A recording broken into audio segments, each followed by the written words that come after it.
बिस्मिल्लाहिर्रहमानिर्रहीम। खातून हज़रात, अख्तर अब्बास का सलाम पहुँचे। ये नीला आसमान, ये झरने, ये दरिया, ये समंदर, ये सब्ज़ा, ये फूल और फल, ये सारे हमारी ज़िंदगी को खूबसूरत बनाते हैं। पर इनके साथ साथ ये सारी चीज़ें हों और हमारे आसपास के लोग हमें खुशी न दे रहे हों तो ज़िंदगी अच्छी होती है, पर ज़िंदगी बिल्कुल खाली हो जाती है। हमें वो औरतें बहुत अच्छी लगती हैं जो गोरे रंग की हों, जो अच्छी अच्छी गाड़ियों से उतरे हैं, जिन्होंने कपड़े कमाल पहने हुए हैं, जिस्म उनका जेवर से लदा हुआ हो। बड़े लोग उनको आइडलाइज़ करते हैं और उनके बारे में तसव्वुर करते हैं कि कितनी खुशबख्त होंगी और कितनी खुशी से भरी होंगी। पर मुझे बिल्कुल दूसरा मंज़र भी देखने को मिलता है। ये मंज़र मैं आपको इसलिए दिखाता हूँ कि जिस मंज़र ने बहुत से घरों को तबाह किया हो, जिस मंज़र ने बहुत से दिलों को खाली किया हो, अगर आपकी ज़िंदगी में कोई आने वाला हो या आ जाए तो आप उस पर कैसे रिएक्ट करो। It's a part of life, ये होना ही होना है। ज़िंदगी में कभी भी स्मूथनेस नहीं होती, ये हमेशा अच्छे छोटे बुरे वाक़यात उसमें आने ही आने, because it's a part of the design. अल्लाह ने ज़िंदगी बनाई ऐसी है। मेरे पास जो बहुत बड़े बड़े ख़ानदानों से लोग आते हैं, बाज़ पीर ख़ानदानों से आते हैं, बाज़ वडेरे ख़ानदानों से आते हैं, उनके मसले मसाइल हमसे फ़र्क होते हैं और ज़ाहिर उनकी ट्रीटमेंट भी फ़र्क होती है। अभी हाल ही में चकवाल के करीब एक जागीरदार ख़ानदान है, बहुत अच्छा ख़ानदान है, वहाँ से एक ख़ातून ने रब्ता किया और उन्होंने कहा कि मैं बहुत पढ़ी लिखी हूँ, मैं एक अच्छे घर से हूँ, मेरा मियाँ बहुत शानदार है, लविंग, आइडियल। मैंने पिछले 17 साल अपने मियाँ से इश्क किया है। उनके 3-4 बच्चे हैं, बहुत अच्छा उनका घर है, बल्कि 2 शहरों में उनके घर हैं। वो कहते हैं कि जिस गाड़ी का नाम लें वी हैव दैट। और मेरी ज़िंदगी में कोई इशू नहीं है। पर अब हाल ही में जब मैं अपने ससुराल गई तो वहाँ मैंने अपनी उस मेड को देखा जो मेरे घर में 1 साल रह के गई और मैंने उसको घर से निकाल दिया था। तो वो वहाँ मेरी सास के पास थी, चूँकि उसको भेजा भी सास ने था और मैंने बड़ी मुश्किल से उसको अपने घर से निकाला था। क्योंकि वो मेरे मियाँ के गांव से आई थी तो कई सारी चीज़ें दोनों में कॉमन थी। तो कभी कभी वो मेरे मियाँ के पास खड़े होके अपने पुराने गांव की और वहाँ के लोगों की बात करती। तो मेरा मियाँ शुरू में तो उसकी बात आराम से सुनता, फिर आहिस्ता आहिस्ता मुझे लगने लगा कि जब वो बात करती है तो मेरे मियाँ का पूरा वजूद कान बन जाता है और वो बहुत तवज्जो से उसकी बात सुनता है। ये जो औरत को अल्लाह ने वस दिया है, बहुत जल्दी इसकी इंट्यूशन इसको बता देती है कि कुछ गलत होने जा रहा है। उस लड़की की जो आँख जब झपकती थी या जो ऐसे करके वो अदा से देखती थी, उस खातून को अच्छा नहीं लगता था। उसने कहा कि मेरा मियाँ जो हमेशा मेरी बहुत केयर करता था, मैंने नोटिस किया कि कभी कभी वो आते जाते उसको नज़र भर के देख लेता है। फिर एक रोज़ उसके मियाँ ने कहा कि यू आर टू गुड, पर मुझे लगता है कि तुम्हें थोड़ा और स्लिम और स्मार्ट होना चाहिए। तो गुलबर्ग में एक बहुत ही शानदार किस्म का जिम है ख़वातीन का, मैंने वहाँ जाना शुरू कर दिया। कोई 1 माह में वहाँ गई होंगी, शाम को 2 घंटे वहाँ में जाती थी। फिर शायद कोई घर का मसला हुआ, फिर मैं रुक गई। फिर जब दोबारा शुरू हुई तो मुझे भी वहाँ जाना एक ताज़ा हवा के झोंके की तरह लगता था। मैं भी फ्रेश हो गई और कई माह गुजर गए। पर हुआ ये कि अब जब वो अपने गांव गई, अपने ससुराल गई, तो वहाँ चूँकि उनकी सास के पास कई सारी नौकरानियाँ काम करने वाली, रोटियाँ लगाने वाले अलग, सफाई वाली अलग, ज़ाहिर है उनके कुछ मज़ारनें होती हैं, कुछ मुलाजमें होती हैं, कुछ जद्दी पुश्ती चल रही होती है, नस्ल दल नस्ल काम करने वाली। तो उसमें से एक ने आके इनको बताया कि बीबी ये जो आपके घर से होके आई है तो वो यहाँ तो बड़ी अतराती फिरती है। वो कहती है कि साहब ने मेरे साथ 1 साल ऐसा शानदार गुजारा कि तुमने कभी बाबा सोचा भी नहीं होगा। और वो बताती है कि जी वो साहब के साथ उसके ताल्लुकात थे। अब वो खातून ने वो बात सुनी और सुनने के बाद अब कोई 2 माह गुजर गए हैं, उनकी रात की नींद उड़ गई हुई है। दिन में उन्हें कोई खुशी होती है ना, कोई अच्छा खाना खा के ना अच्छा पहन के। उन्हें लगता है कि दुनिया की सबसे बदकिस्मत औरत वो है। जब मेरे पास तशरीफ़ लाई तो मैंने उनसे 2-3 बातें पूछी। मैंने पूछा कि तुम्हारे मियाँ का जो तुम्हारे साथ 16-17 साल का करियर है, साथ है, अगर इसको तराजू पे रखा जाए तो तुम खुद कहते हो बहुत वफ़ादार था, तो तराजू ज़मीन से लग जाएगा। और अगर उस औरत की बात मान ली जाए तो 1 साल या चंद माह जो तुम जिम जाते रहे हो उसी वक्त पे शक है ना? तो उसने कहा हाँ उसी वक्त पे शक है। खातिन हज़रात याद रखिएगा, खातिन हज़रात याद रखिएगा, ये जो शक है ये ऐसा सांप है जो बच्चे बहुत ज़्यादा देता है। और ये बच्चे दो मुंह, इनकी ज़ुबानें, इनकी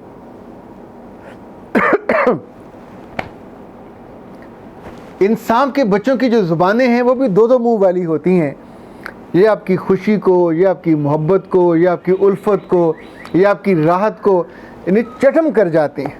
आप में से कुछ जज्बाती नौजवान और जज्बाती ख़वातीन शायद ये बात सुनने के बाद फ़ौरन ये कह दें कि इस खातून को, उस मर्द को छोड़ देना चाहिए। 16 साल की वफ़ा, 16 साल की मोहब्बत और कुर्बानियाँ, उसका सिला ये दिया। लेकिन मेरी राय ये नहीं थी।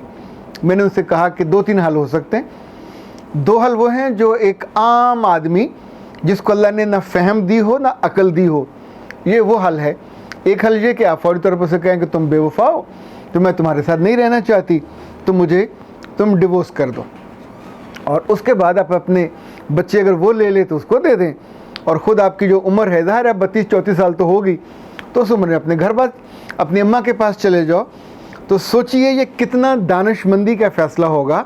आप जन्नत छोड़ के क्या करोगे? दूसरा, आपके मियाँ ने बहुत बड़ा जुर्म किया। उस जुर्म का ना तो कोई गवाह है, ना किसी ने मौके से पकड़ा, इवन जिसने किया है वो इकरारी भी नहीं है। यानी 3 अलग अलग चीज़ें हैं। कम से कम वो इकरार करता हो कि मैंने किया है, वो कहता बाबा नहीं मैंने किया।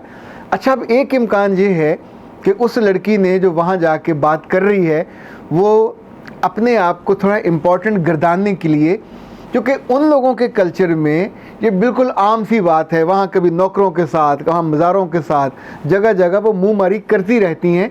तो उनके करैक्टर में ये बात बहुत अहम नहीं है कि उन्होंने कुछ ऐसी हरकत की हो। सो वो बड़े साहब के साथ या बड़े साईं के साथ अपने आप को रिलेट करके एक इम्पोर्टेंस जिता रही है।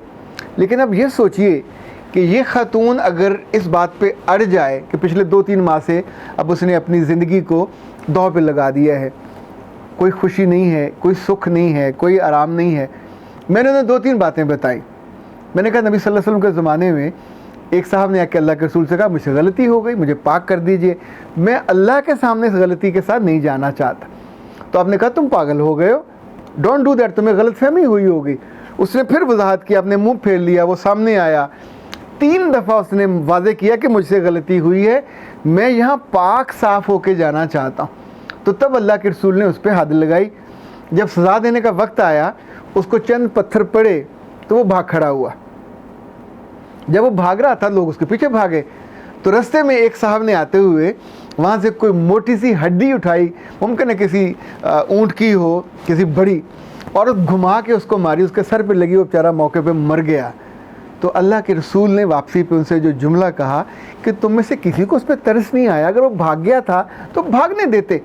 आप सोचिए कि शरीयत को नाफज करने वाला भी इन पहले तो उसने फौरी तौर पे उसको स्पेस दी कि वो मान जाए, वो इस बात पे गौर कर ले कि ये हुआ कि नहीं हुआ, फिर भी उसको स्पेस दी।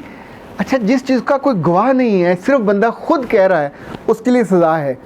जहाँ अल्लाह ने पर्दा रख लिया हो, ना आपने वो मौका देखा हो, ना किसी और ने देखा हो, एक ऐसी खातून की गवाही पे या कहने पे कि जो खुद भी ट्रस्टवर्दी नहीं है, करैक्टरलेस है, यानी ये बात करने वाली तो फिर करैक्टरलेस ही हुई ना, उसकी बात पे आप अपनी सारी उम्र की कमाई को फेंक दें किसी कुएं में, और वो भी अंधे कुएं में।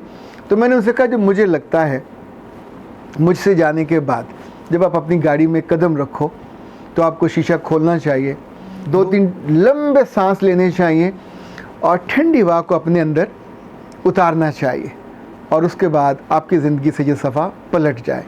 फिर दोबारा आपको अपने मियाँ से ये बात करनी भी नहीं चाहिए। आप एक लम्हे को सोचिए कि अगर ये बात वो किसी कानूनदान से करें, किसी जज से करें, किसी थानेदार से कहें, अपनी वालदा से कहें, अपने वालिद से कहें, इस सब में से निकलेगा क्या?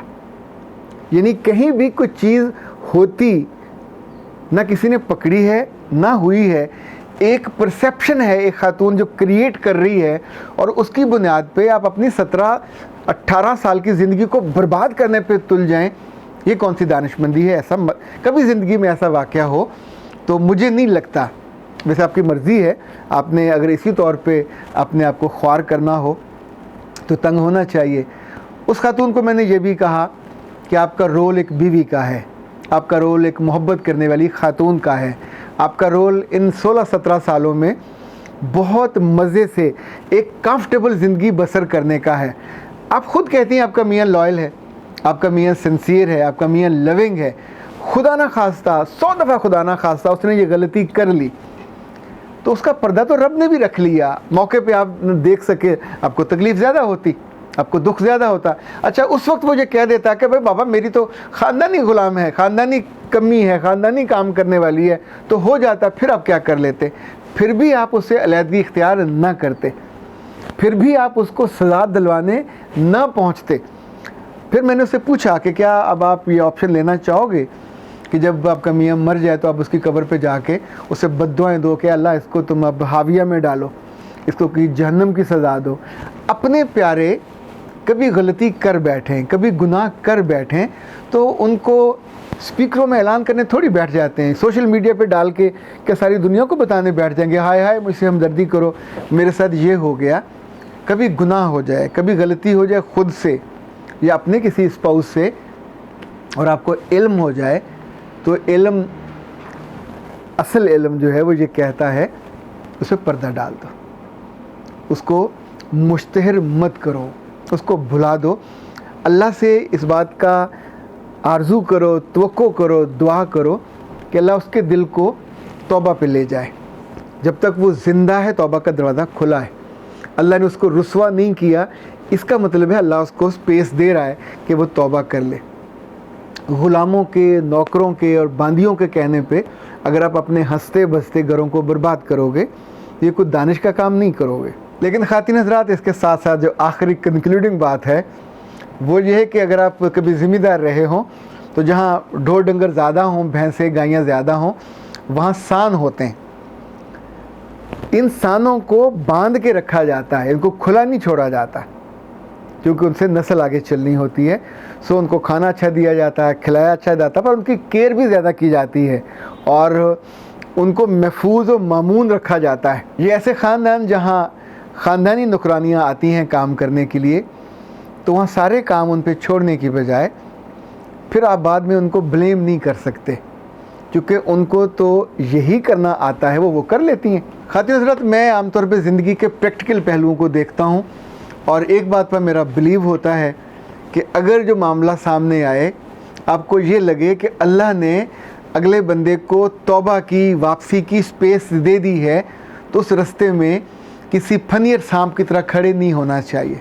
दूसरा, जो माजी गुज़र गया उसको वेट दीजिए, वो साल ज़्यादा हैं और कहीं बीच में कुछ हुआ है तो उसको तराजू से तोल देखिए। तीसरा, अपनी ज़िंदगी के आने वाले माह साल को देखिए।